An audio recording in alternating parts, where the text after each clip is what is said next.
आकाशवाणी भोपाल से प्रस्तुत है प्रादेशिक समाचार।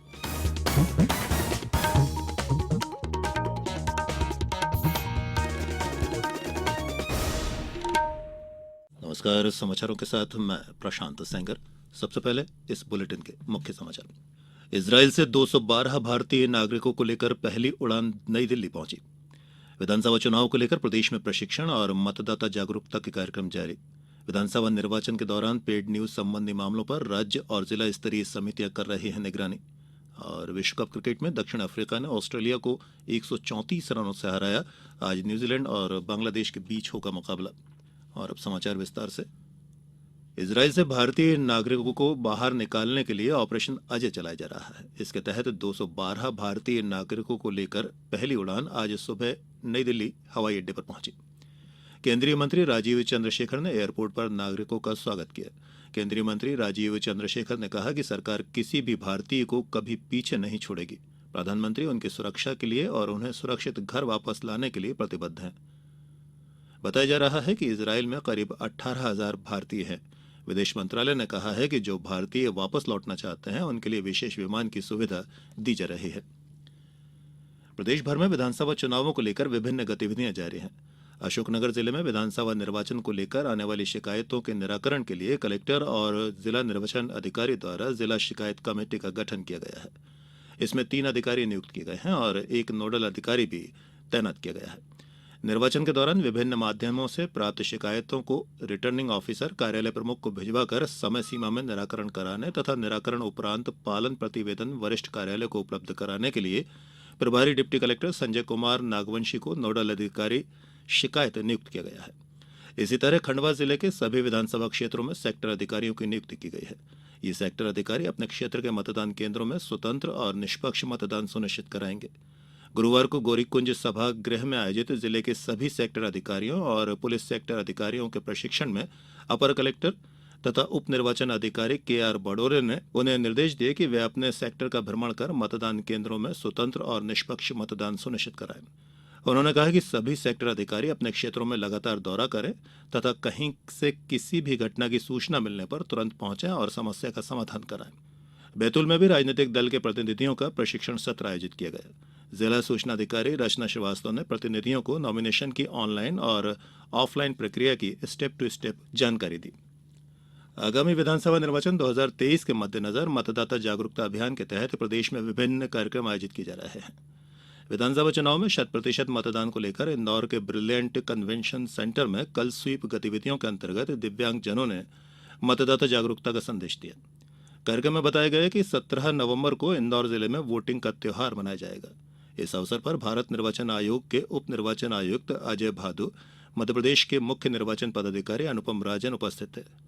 उन्होंने दिव्यांगजनों द्वारा निकाली गई मतदाता जागरूकता रैली को हरी झंडी दिखाकर रवाना किया। दिव्यांगों ने तिपहिया वाहनों पर सवार होकर वाहन रैली निकाली और इस अवसर पर महेश दृष्टिहीन कल्याण संघ के बच्चों द्वारा ब्रेल लिपि में तैयार की गई मतदान करने की अपील और शपथ का विमोचन किया गया। इस कार्यक्रम में विकलांग कल्याण संघ के 30 मूक बधिर बच्चों द्वारा साइन लैंग्वेज में मतदान करने की अपील की गई। इसी क्रम में डिंडोरी जिला स्वीप नोडल अधिकारी की मौजूदगी में ग्राम पंचायत गुरैया, जनपद पंचायत शाहपुरा में मतदाता जागरूकता अभियान का आयोजन किया गया। इसमें नुक्कड़ नाटक के माध्यम से लोगों को मतदान के लिए प्रेरित किया गया। साथ ही 80 वर्ष से अधिक के मतदाताओं को भी मतदान करने का संदेश दिया गया। समाचारों में वक्त हो चला है एक छोटे से अंतराल का। ये समाचार आप आकाशवाणी भोपाल से सुन रहे हैं। हमारे समाचारों को अब आप कभी भी और कहीं भी अपनी सुविधा के अनुसार सुन सकते हैं। ये समाचार बुलेटिन YouTube, ट्विटर और फेसबुक पर AIR न्यूज भोपाल पेज पर भी सुने जा सकते हैं। इसके अलावा आप हमारी वेबसाइट newsonair.nic.in पर या न्यूज ऑन AIR ऐप पर भी समाचार सुन सकते हैं। प्रादेशिक समाचारों में एक बार फिर आप सभी का स्वागत है।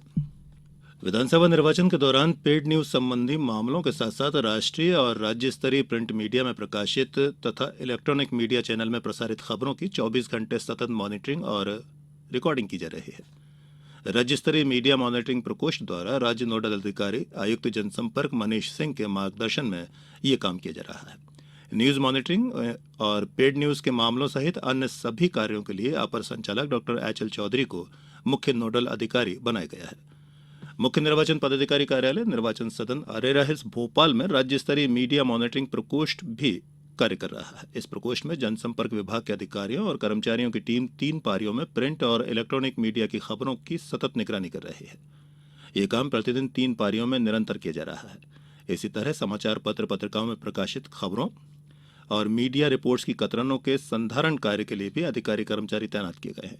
तीनों पारियों के लिए आकस्मिक और वैकल्पिक व्यवस्था को लेकर भी रिजर्व अधिकारी और कर्मचारी तैनात किए गए हैं। प्रदेश में राज्य स्तरीय के साथ साथ जिला स्तरीय मीडिया समिति बनाई जा रही है। नर्मदापुरम जिले में विधानसभा चुनाव के लिए इलेक्ट्रॉनिक और सोशल मीडिया पर प्रकाशित या प्रसारित होने वाले राजनीतिक विज्ञापनों, पेड या फेक न्यूज पर ये जिला स्तरीय मीडिया प्रमाणन और अनुवीक्षण समिति हर वक्त नजर रखेगी। नर्मदापुरम के कलेक्टर कार्यालय में मीडिया मॉनिटरिंग और सर्टिफिकेशन सेल शुरू हो गया है। इस सेल में 16 अधिकारी कर्मचारी प्रिंट, इलेक्ट्रॉनिक और सोशल मीडिया पर पेड और फेक न्यूज तथा आचार संहिता के उल्लंघन पर 24 घंटे निगरानी रखेंगे। खंडवा में आचार संहिता की वजह से इस वर्ष शासन द्वारा किशोर अलंकरण समारोह नहीं हो रहा है, परंतु किशोर सांस्कृतिक प्रेरणा मंच द्वारा आज किशोर कुमार की पुण्यतिथि पर किशोर समाधि पर प्रातः 10 बजे से सुरमई श्रद्धांजलि कार्यक्रम का आयोजन किया जाएगा।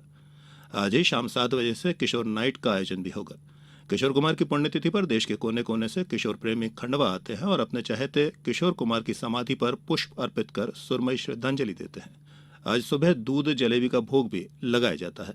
इस वर्ष आचार संहिता की वजह से 13 अक्टूबर को शासन द्वारा अलंकरण समारोह नहीं होने से किशोर सांस्कृतिक प्रेरणा मंच द्वारा आचार संहिता का पालन करते हुए किशोर नाइट का आयोजन किया जा रहा है। हमेशा की तरह इस वर्ष भी किशोर समाधि को सजाया गया है। आईसीसी एक दिवसीय अंतर्राष्ट्रीय क्रिकेट विश्व कप में कल दक्षिण अफ्रीका ने ऑस्ट्रेलिया को 134 रनों से हरा दिया। लखनऊ के अटल बिहारी वाजपेयी एकाना क्रिकेट स्टेडियम में दक्षिण अफ्रीका के 312 रनों के लक्ष्य के जवाब में ऑस्ट्रेलिया की पूरी टीम 40 ओवर और 5 गेंदों में 177 रनों पर सिमट गई। ऑस्ट्रेलिया के मानस लबुशेन ने 74 गेंदों पर सबसे ज्यादा 46 रन बनाए। दक्षिण अफ्रीका के कगिसो रबाडा ने 3 विकेट लिए। आज न्यूजीलैंड और बांग्लादेश के बीच चेन्नई में मुकाबला होगा। न्यूजीलैंड लगातार 2 मैच जीत चुकी है, वहीं बांग्लादेश पिछला मैच इंग्लैंड से हार गई थी। विश्व एथलेटिक्स ने नीरज चोपड़ा को 2023 के पुरुष एथलीट ऑफ द ईयर पुरस्कार के लिए नामांकित किया है। भाला फेंक खिलाड़ी नीरज ओलंपिक और विश्व चैंपियनशिप के स्वर्ण पदक विजेता है। विश्व एथलेटिक्स ने एक बयान जारी कर नीरज के नामांकन की घोषणा की है। विश्व एथलेटिक्स पुरस्कार 2023 से पहले 2023 विश्व एथलीट ऑफ द ईयर के लिए इस सप्ताह मतदान प्रक्रिया की शुरुआत होगी। विश्व एथलेटिक्स ने पुरुष विश्व एथलीट ऑफ द ईयर के लिए 11 नामांकित व्यक्तियों की सूची की पुष्टि की है। संस्था के एक बयान में कहा गया है कि इन एथलीटों का चयन एथलेटिक्स विशेषज्ञों के एक अंतर्राष्ट्रीय पैनल द्वारा किया गया था, जिसमें विश्व एथलेटिक्स के सभी 6 महाद्वीपीय क्षेत्रों के प्रतिनिधि शामिल थे। और अब इस बुलेटिन के कुछ समाचार संक्षेप में। अटल बिहारी वाजपेयी हिंदी विश्वविद्यालय भोपाल और केंद्रीय हिंदी निदेशालय नई दिल्ली के संयुक्त तत्वाधान में आयोजित 3 दिवसीय राष्ट्रीय संगोष्ठी के तृतीय दिवस 3 तकनीकी सत्रों का आयोजन किया गया। बैतूल में विधानसभा चुनाव की आचार संहिता लागू होने से वाहनों की जांच पड़ताल भी तेजी से की जा रही है। डिंडोरी में इस खरीफ विपणन वर्ष में 12,408 कृषकों द्वारा पंजीयन कराया गया है। और बैतूल जिले में 21 दिन तक मानसिक स्वास्थ्य शिविर का आयोजन किया जाएगा। सामुदायिक स्वास्थ्य केंद्र आठनेर में 1 दिवसीय मानसिक स्वास्थ्य शिविर आज आयोजित किया जा रहा है। प्रादेशिक समाचारों में फिलहाल इतना ही। आगे दीजिए। नमस्कार।